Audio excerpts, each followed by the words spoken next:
Home sellers, are you looking to sell fast but can't figure out how? Let's talk about it. Here we are, day 28 of 30 questions in 30 days. Last couple days here with these questions. And let's get to the questions. Today's question is, how can I sell my home fast? There's two parts to that because there's two ways of looking at that question. So we're going to start with the first one today, and then tomorrow will be the second part to it. The first one is, what can you do to get your house ready to go, sell it fast? Secondly, is who can you sell it to and sell it fast? Today's part is going to be what you can do. Tomorrow will be who you can sell it to in order to get a fast sale. Let's talk about it.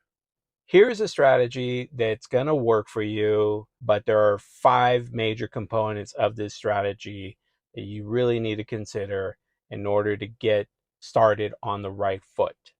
First, you need to decide, how are you going to sell your house?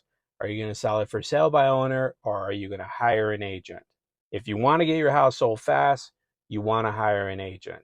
Listen, I get it. If you're considering for sale by owner because you think you could save money, I get it. You had a bad experience with an agent in the past and you're lumping this all together and you never want to work with an agent again. I get it. But facts are facts. Only a small percentage of for sale by owners are able to successfully sell their house without the assistance of a realtor. It's like going to Vegas. Millions and millions of people go to Las Vegas every single day with the hopes of winning that big life-changing jackpot. But only a small, tiny, minuscule percentage of those people that go there, the millions of people that go there, actually walk away winning that life-changing jackpot. It's the same thing with for sale by owner. The odds are stacked against you. So if that's the case and you want to sell your home fast, just hire an agent. Don't go through the process of for sale by owner because you might wind up wasting time based on the stats. Number 2 is you have to know your market. You have to know today's market. You have to know what are the days on market. How many days on market is it taking in order for your house to sell on average? You have to know what is the list to price ratio. At what price are houses selling for faster than others? Because knowing this information is going to help you strategize. It's going to help you place your property at the right spot in order for it to sell fast. Now, to be fair, agents may not have this information or may not know this information, especially the agents that just came into this real estate business in the last 5 to even 10 years. Look, the truth is that a lot of agents right now are dropping like flies because they had a lot of luck and a great market that was helping them perform, helping them get sales, helping them succeed and prosper in this market. But they lack the skills and they lack the knowledge in order to be able to continue to prosper. That's why a lot of them are dropping like flies. So make sure when you hire an agent, you make sure you hire that experienced agent that understands shifting markets and understands how to strategize based on those shifting markets. It's key. Number 3 is you got to know your competition. You got to do your research. You have to find out, what are your neighbors selling their houses for right now? And how do they compare to your house? You have to know what's sold recently. And I'm not talking in the last 6 months. I'm talking recently, like within the last month to 3 months max. You have to understand what those houses are selling for because that's going to help you determine how buyers are considering value now. How does your house compete with those houses that just sold? How does your house compete with the houses that are currently on the market in your price range? That's going to help you get your home sold fast.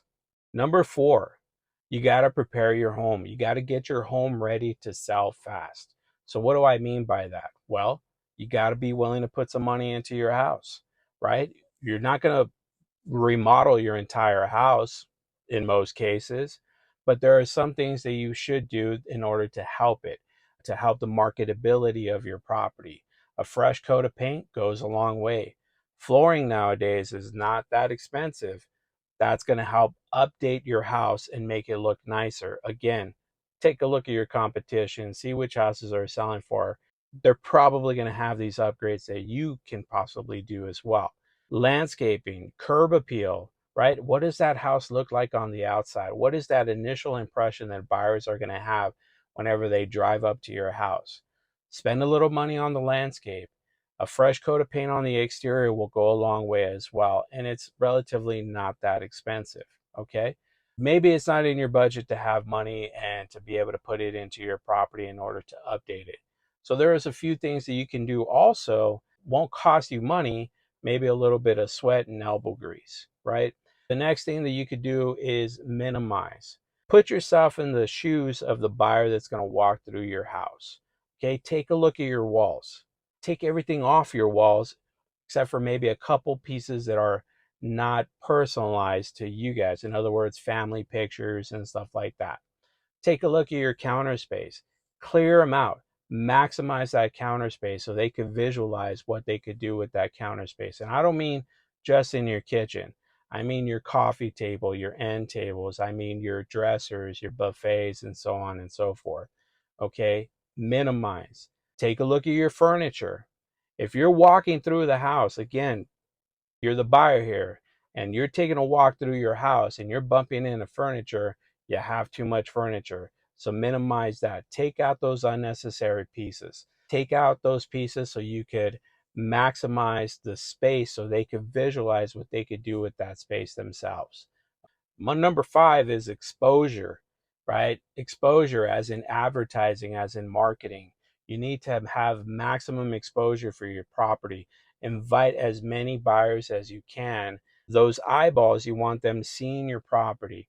Now, sure, maybe you could jump on Zillow and pay them to put it on there, which it's helpful, but it's definitely not the only thing that you should be doing.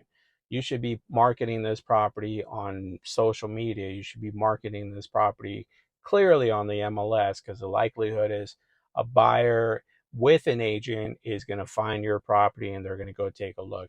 And all these additional websites that are out there, like Zillow, like Trulia, like Realtor.com, like Redfin, and the list goes on and on and on. Look at it this way. If you were selling your car and you didn't advertise your car for sale and you kept your car in the garage, the likelihood is your car is not going to sell. Even if you were to put up a for sale sign on your car, but never took it out of the garage, your car is still not going to sell. So you want to maximize the exposure. You want as many eyeballs looking at your property as possible in order to be able to find the right buyer that's going to pay your price and get it sold. This is the way that you're going to be able to sell your house fast.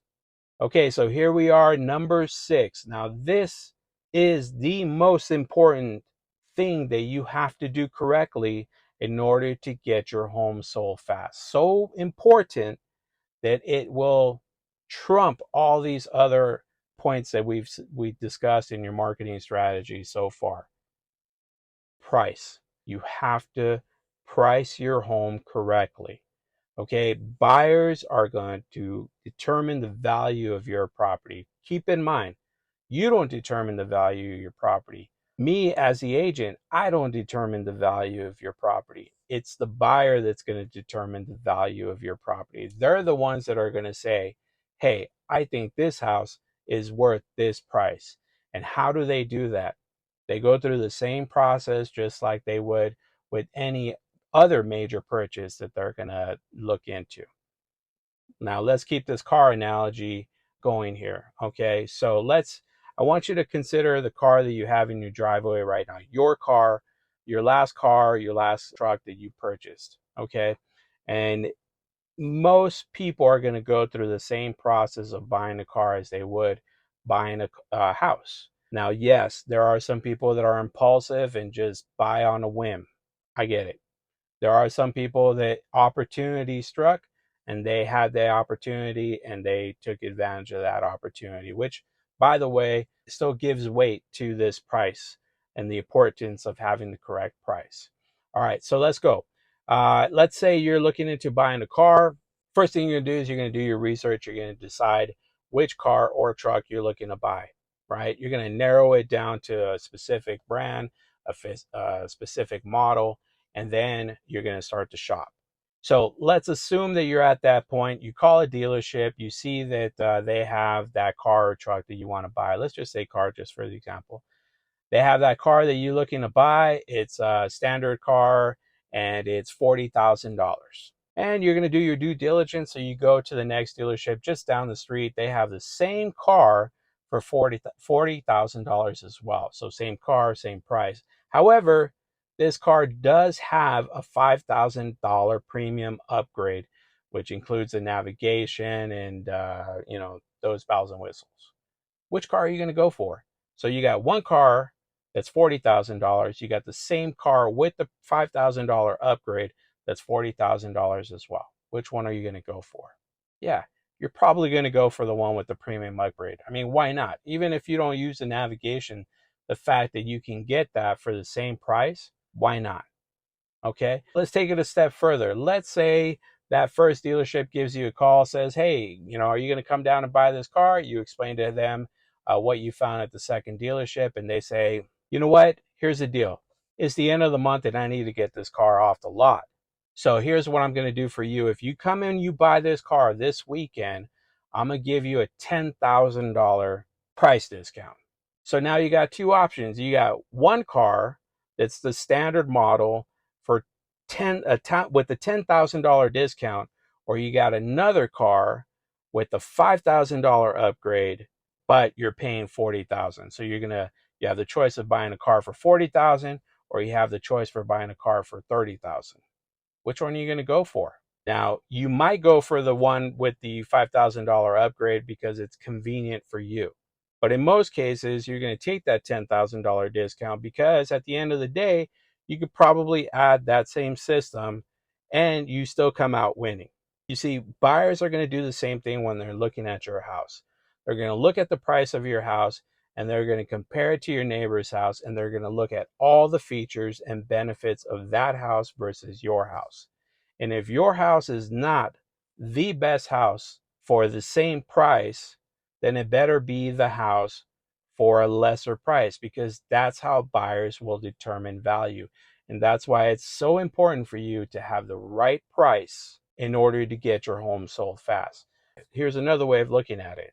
If you have your house priced correctly and you don't put the money into the property, you don't do the upgrades to your property, you don't do the minimizing of the space and so on and so forth, but you have it priced correctly, buyers are still willing to buy your property because they see value in that property. Maybe it doesn't have all the bells and whistles, but they see value in that property because you priced it correctly. On the other side to it, again, they may be willing to pay your price because it's the best house on the block, right? Best house on the block for the best price. In Spanish, we have a saying, bueno, bonito, barato. And that's what buyers are looking for right now. They're looking for the best house on the block. Turnkey is preferable, and the best price. So you got to have those. So if you price your property correctly, your house will sell fast. That's how a veteran like me with over 20 years experience strategizes with their clients, and I get their house sold fast. Well, there you have it. That's today's question. Thank you so much. We're down to the wire. A sneak peek of what tomorrow's question is, which is part 2 to this. So now that you know what you need to do to get your home sold fast, the next step is, who do you sell it to in order to be able to get a fast sale? That's what we're going to do tomorrow. For now, I hope you had a great weekend. Have an excellent week. See you tomorrow.